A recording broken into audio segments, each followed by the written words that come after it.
देखिए आज हम लोग क्या पढ़ रहे हैं, जल चक्र। ठीक है, तो जल चक्र पढ़ रहे हैं तो सबसे पहले हम लोग क्या पढ़ते हैं, जल चक्र में जल कैसे रोटेट होते रहता है। मान लीजिए जो पृथ्वी पर अगर 100% जल है तो 100% ही ना रहेगा, 110% तो नहीं रहेगा, 100% ही रहेगा। तो इससे क्या होता है कि कैसे वो क्रिया करती है। सबसे पहले वाष्पित होता है, कहां से, समुद्र से होता है। समुद्र के बाद से पेड़ पौधे से भी होता है, झील से भी होता है और धरातल से भी होता है। और टोटल अगर बोला जाएगा जल की मात्रा में तो समुद्र में कितना परसेंट जल है, 97%। ठीक है, और स्थल भाग में 3%। ठीक है, तो यही ना हमेशा जल रोटेट होते रहता है। तो सबसे पहले क्या होता है, जल वाष्पीकरण होता है। ठीक है, कहां से, समुद्र से। तो समुद्र से कितना परसेंट जल वाष्प होता है, ये हम लोग देखिए। समुद्र से 84% जल वाष्पित होता है। ठीक है, समुद्र से 84% और स्थल से 16%। ठीक है, स्थल से 16%। और यही प्रक्रिया करता है, क्या होता है, यहाँ पे समुद्र तो ज्यादा लंबा चौड़ा में है, जान रहे ना, 1/3 तो जल ही है, समुद्र है। तो समुद्र 1/3 भाग है। तो यहां से क्या होता है कि वाष्पीकरण होता है। वाष्पीकरण होकर के क्या होता है कि जा करके फिर भाप बन के उड़ता है और उड़ने के बाद यहाँ पर संघनन क्रिया होता है। संघनन क्रिया होकर के वायुमंडल में जा करके क्या होता है, बादल का निर्माण करता है और बादल का निर्माण होकर के फिर वापस वर्षा होती है। ठीक है, वापस वर्षा होती है, जल चक्र चलता ही रहता है। उसके बाद अगर नेक्स्ट देखा जाए कि वर्षा कहाँ कितना मात्रा में होता है, तो सबसे पहले हम देखेंगे कि समुद्र में 77% वर्षा होती है। ठीक है, समुद्र में कितना परसेंट वर्षा होती है, 77%। और स्थल भाग में 23%। और ये हम लोग पहले देख चुके हैं कि जल की मात्रा समुद्र में 97% है और स्थल में कितना है, 3%। ठीक है, और जब वाष्पीकरण के मामले में अगर देखा जाए तो 84% समुद्र से वाष्पीकरण हो रहा है और 16% स्थल से हो रहा है।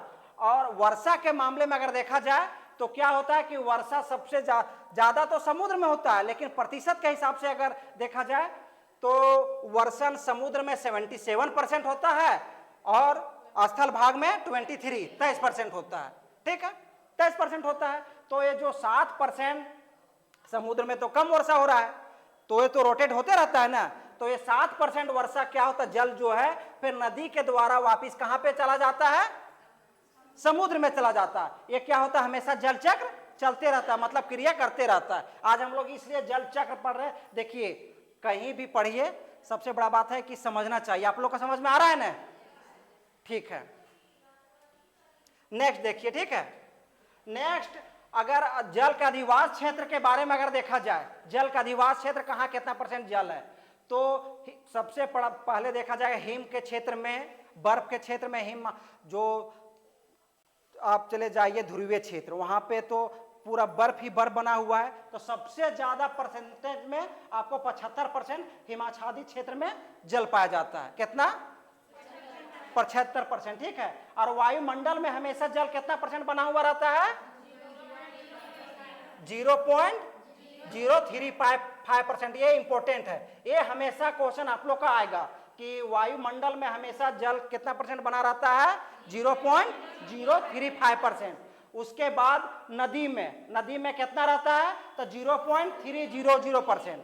ठीक है, उसके बाद झील में कितना रहता है, तो झील में 0.300%। मृदा के नमी के रूप में 0.060%। अगर टोटल करके देखिएगा तो 75.42 होता है। ठीक है, और भूमिगत जल के रूप में अगर देखा जाए तो 24.58% रहता है। तो अगर टोटल का अगर करते हैं तो 100% आता है। तो यही ना, अगर मान लिया जल समुद्र में हो या नदी में हो या फिर वायुमंडल में हो, हमेशा वो 100% ही बना हुआ रहता है। ठीक है, तो क्या हम लोग पढ़ रहे हैं आज, जल चक्र।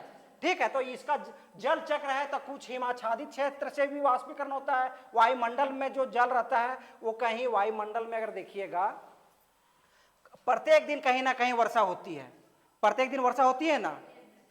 तो अगर विषुवतीय क्षेत्र में देखा जाए तो 0 डिग्री है। ठीक है, यहाँ पे सूरज की रोशनी क्या होता है, लंबवत पड़ती है।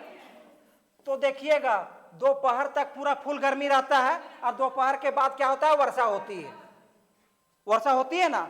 तो क्या है, और अगर मान लीजिए जरूरी नहीं है कि ये 0.035% है, हर जगह ही उपस्थित रहे। अगर मान लीजिए इस क्षेत्र में उपोष्ण कटिबंधीय क्षेत्र में कुछ कम है तो ये विषुवतीय क्षेत्र में कहीं ज्यादा है, तो ये लेकिन इक्वल बना हुआ ही रहता है।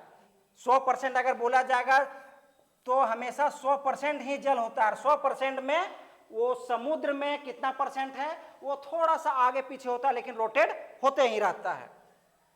ठीक, नेक्स्ट अगर देखते हैं, नेक्स्ट अगर बोला जाएगा जल का अधिवास क्षेत्र अवधि के रूप में, तो कहां पे कितना दिन तक पानी जल रह सकता है। ठीक है, तो वायुमंडल में अगर जल देखा जाए तो अगर जो कितना परसेंट 0.035% है जो आज वाष्प हुआ, ठीक है, वाष्पीकृत हुआ, तो वाष्पीकृत कहीं से भी हो सकता है ना, तो वो 10 दिन तक वो वायुमंडल में बना हुआ रहता है, फिर वापिस वो फिर नीचे आता ही है जल बन करके। ठीक है, फिर ये रोटेट होते रहता है। फिर नदी में क्या होता है, कोई भी जल 2 सप्ताह तक बना हुआ रहता है, झील में 10 सप्ताह, मृदा में 2 से 50 सप्ताह, भूमिगत जल के रूप में 1 से 10,000 वर्ष तक बना हुआ रहता है, और समुद्र में 3600 वर्ष, और ध्रुवीय हिमानी के रूप में कहां बना रहता है, कितने दिन तक, तो 15,000 वर्ष तक। ठीक है, नेक्स्ट देखते हैं।